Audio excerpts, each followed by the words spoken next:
In my childhood days, I always had an urge to bake an eggless cake without oven. Since then, I tried about 50 cakes till date. Hello everyone, this is Madhvi and you are watching Mady Nutri-delish with Mama's Touch. This whole wheat dry fruit cake recipe is the first and the best one I tried with easily available ingredients. I have taken 1 cup of roasted milk powder. Do check out the recipe link given in the description box. I've also taken half cup of sugar, 1/3 cup of refined oil and 2 cups of wheat flour. Try to take soft dates, some cashews, almonds and raisins. You can also use black raisins and some choco chips as well. I've also taken cinnamon powder, most importantly mixed fruit jam. I'm going to share all my tips and tricks. To check out the full recipe and do not skip. With the help of a knife, I have chopped all the dates and nuts. Now let's begin with the recipe. Into a bowl, I have added sugar, oil along with roasted milk powder, adding water in small proportion.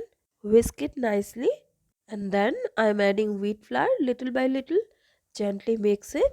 If required, add in water little by little. Mix it into a lumps-free batter for about 10 to 15 minutes till it turns fluffy, and then add in half of the chopped dry fruits and half of the quantity of jam.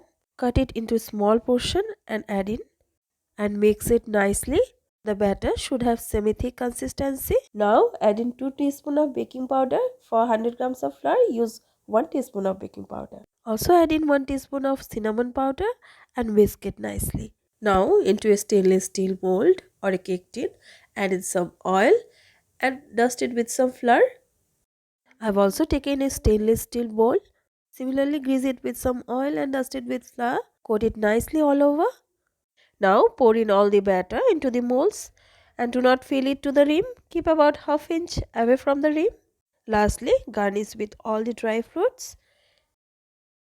Do not forget to use mixed fruit jam for garnishing. Take small portions and add into the top. It gives a beautiful look as well as flavor to the cake. I have already preheated a karai along with some salt for 10 minutes. Now place in a stand or a plate like this. Carefully put the cake mold, cover and cook it for 30 to 40 minutes on low flame. 40 minutes later, let's check using a toothpick. You can see the toothpick seems clear, nothing gets stick to it. Allow it to cool down and then demold it. As you can see, I have not used any kind of butter paper or parchment paper. How nicely it gets demolded. Just look at the cake, how nicely it is baked. The cake looks beautiful and has wonderful texture. Trust me, this cake gets tastier with times. You can store it and enjoy it for more than a week.